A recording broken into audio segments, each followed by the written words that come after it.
All right. Now, if you have a sun, a planet moving around the sun, right? But then the sun is moving around the galaxy. That's a larger spiral, because the galaxy is moving through space.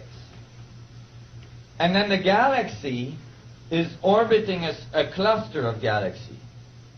That's moving through space.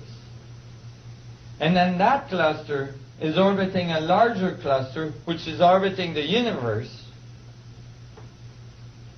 which is a larger spiral, and that universe is orbiting a multiverse, a larger universe, and a larger universe, and a larger universe to infinity. That's where the fractals become a really good thing to have. Because in an infinite fractal of rotation, in an infinite fractal, how do you define the center? Every point is the center. You are the center of the universe, or observing the universe from your very own center. Wherever you pick a point of observation in the fractal, that point becomes the center from which you're observing the universe. That point becomes stillness. Why stillness? Because in that point now, all of the spins of the universe cancel out. For each spin you find, you'll find in the universe an exact and opposite counterspin. So all of the spin canceling out in each point creates stillness. I'll give you an example. Here's a hurricane off the coast of Florida. How many, 100 miles an hour wind, 100 plus an hour wind, right? What's in the middle? Stillness, the eye of the hurricane. You need stillness to be able to have a frame of reference for rotation. You see? And that is how singularity occurs. Singularity is the point at the center of your experience of the universe, that's the point of stillness from which you're observing the universe.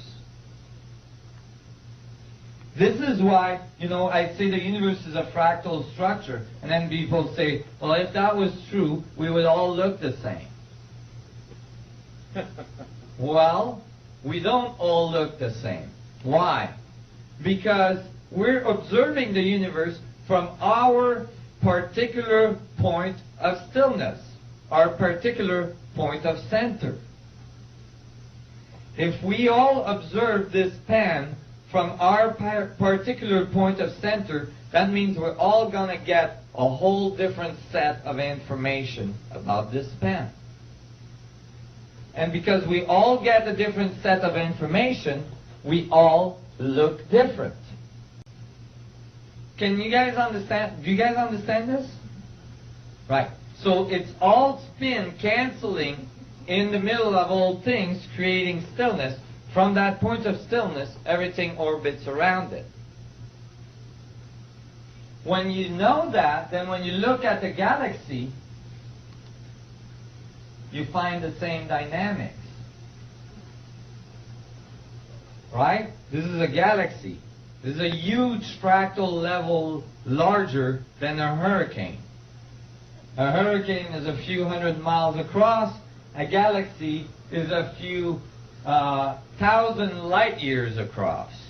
Okay? And it has billions of stars in it. What's at the center of a galaxy? An immense black hole. The point of stillness, singularity. The point where all spin cancels, creating non-movement, singularity. Yes, the black hole is orbiting, But that's the outside. If you go in towards singularity, further you go, stiller it's going to get, colder it's going to get. Now when I show this to people, when I showed this to physicists almost 12 years ago, I predicted from this theory that the center of all galaxies were going to generate black holes. That all galactic center had a black hole at the center. I got kicked out of physics conference for saying things like that. Well, recently, this data appeared. The largest Hubble the latest Hubble observations are presenting a cosmological challenge as astronomers uncover supermassive black hole at the heart of every galaxy they examine. That is a large prediction, you know. That is not trivial. Go ahead. If you look at these pictures of the galaxy, you see that washed out thing in the middle? Yep. Right? If you look through like a 10-inch telescope, you don't see that big washout. That's the film getting overexposed, so they can see the outer edges. If you look at it through a small telescope, you can see a dot at the center of every one of these galaxies. Yes. And 20 years ago, I thought to myself the same thing. Really? When I started seeing that. Oh, good. That dot you see in the middle of the galaxy is actually some of the brightest objects we observe in the universe. And you never see that in any photos, ever. Mm-hmm. You can only see it through telescopes. Oh, that's good to know. You know, and they call it a black hole. Yet it's the brightest object we observe. Why? Why? Because we're observing the external part of that black hole, not the internal part. Right? So, you know, that was interesting. Here, astronomers are left scratching their head, wondering how these objects, once seen as novelty items or the stuff of science fiction, may be commonplace, dominating the core of possibly every large galaxy in the universe. Well, they keep scratching their head.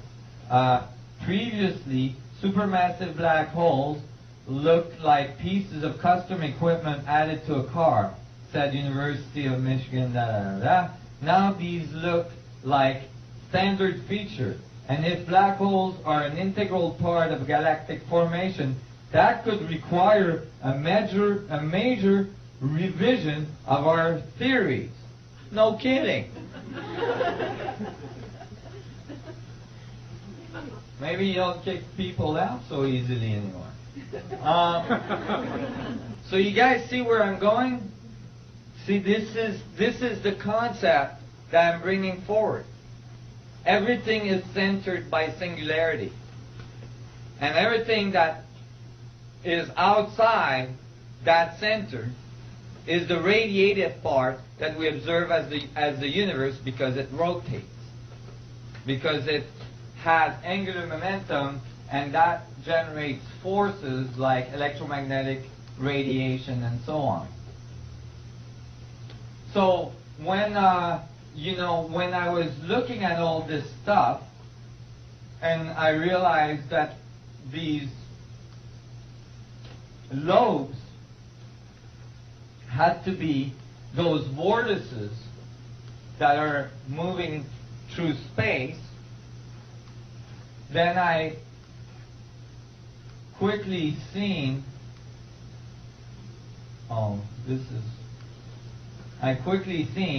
that these vortices actually match the dynamics we see for the tensor equations of the electron clouds. The same dynamics are found at the electron cloud. These are the probability equations for electrons. And then I found subatomic particles follow these dynamics as well. Mesons are vector equilibrium. Baryons are isotropic vector matrices. And then I noticed that's extremely small, right? Then I noticed that in the extremely big, the same dynamics are found. These are supernova explosions here on the right, on your left. And this is a crop circle. When this occurred, I got really excited. I'm like, oh my God, they took a picture of the geometry of space. So I'm like calling my local astronomers and stuff.